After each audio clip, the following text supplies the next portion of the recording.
이번 주제는 좀비 경제인 일본과 일본의 현상의 원인에 대해서 얘기하겠습니다. 경제위기 대피소 채널을 간단하게 소개하겠습니다.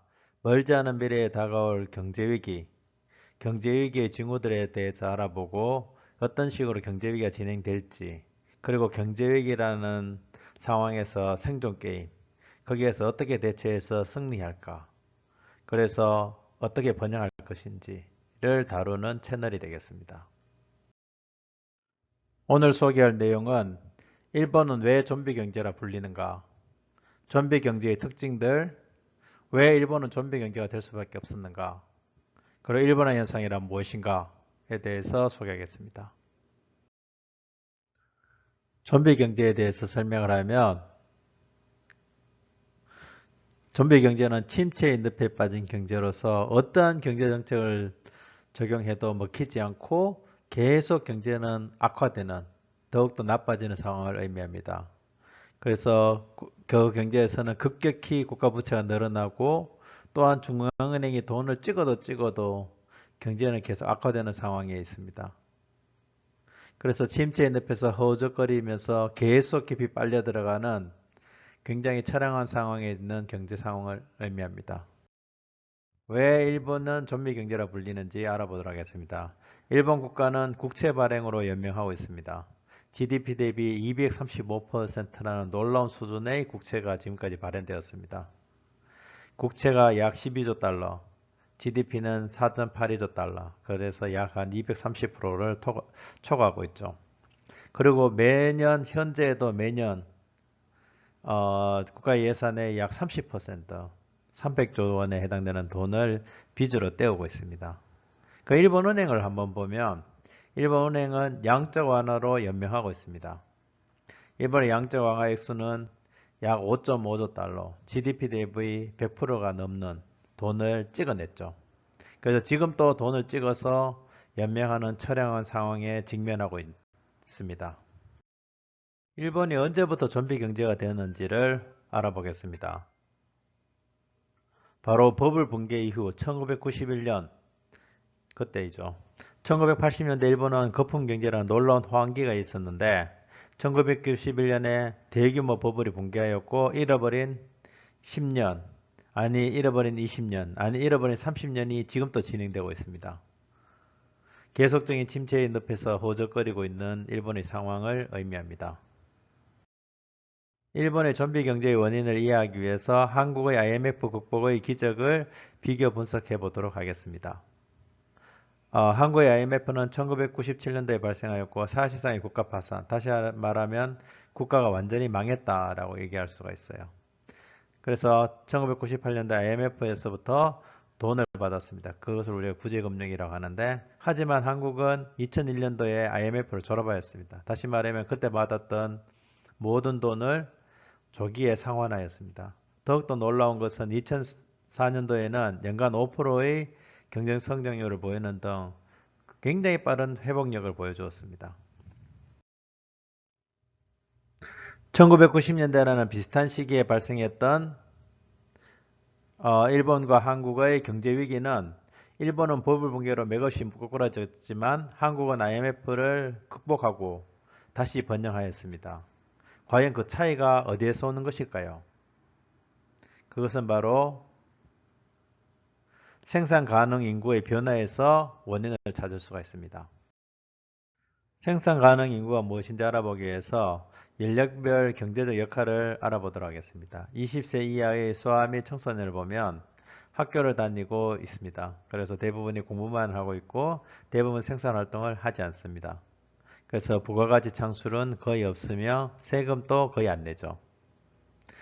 그래서 국가는 오직 이들을 위해서 돈을 쓰죠. 교육비라는 돈을 쓰고 가정에서도 오직 이들을 위해서 돈을 씁니다. 그래서 국가는 교육비로 막대한 예산을 소모하고 가정에서도 애들을 위해서 교육비, 식비, 옷값 등 막대한 돈을 지출하고 있습니다. 이번에는 생산 가능 인구에 대해서 알아보도록 하겠습니다. 20세에서 60세 사이의 사람들을 얘기하고 있고 청년 및 중장년층에 해당되죠. 그래서 경제적 생산활동 시기가 가장 왕성하죠. 청년층을 보면 20대에서 30대, 얘네들은 버는 족족 써버립니다. 그래서 돈을 벌 때 그 왕성한 경제활동을 하는 때죠. 장년층을 보면 40대에서 50대고 돈을 벌어서 애들 키우는 게 가장 중요한 활동 중에 하나입니다. 그래서 돈을 악착같이 벌어들이는데 다시 말하면 최고의 생산적인 활동 시기라는 것을 의미합니다.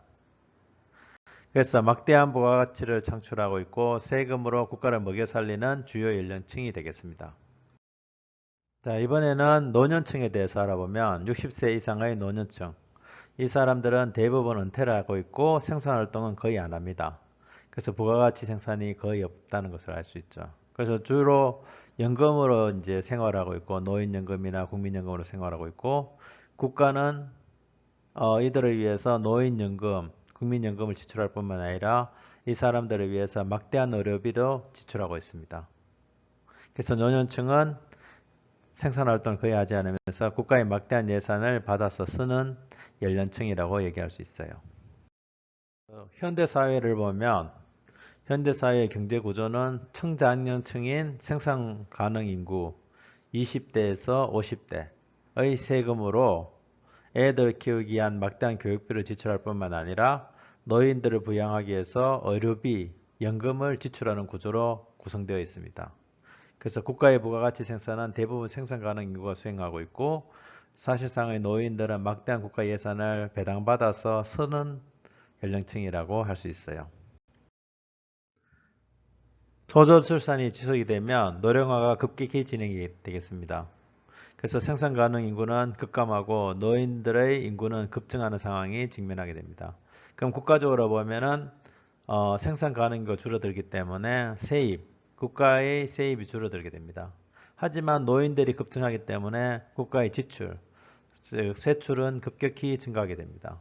그래서 세입은 감소하고 지출은 급증하기 때문에 재정 적자가 급증하는 상황에 직면하게 됩니다. 그래서 일본은 버블 붕괴로 맥없이 꼬꾸라지고 지금 또 일어나지 못하고 있습니다. 하지만 한국은 IMF를 손쉽게 극복했는데 비슷한 시기 1990년대에 발생하였지만 극단적으로 다른 결과를 만든 이유가 무엇일까요?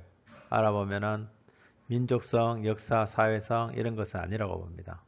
결국은 일본의 생산 가능률가 1997년부터 급감하였고 그래서 일본은 회복이 불가능하였지만 한국은 1990년대에 생산 가능률가 급증하는 상황이 되었습니다. 그래서 경제 회복의 핵심적인 청년층이 급증하였고 결국 국가는 경제는 부활하였습니다.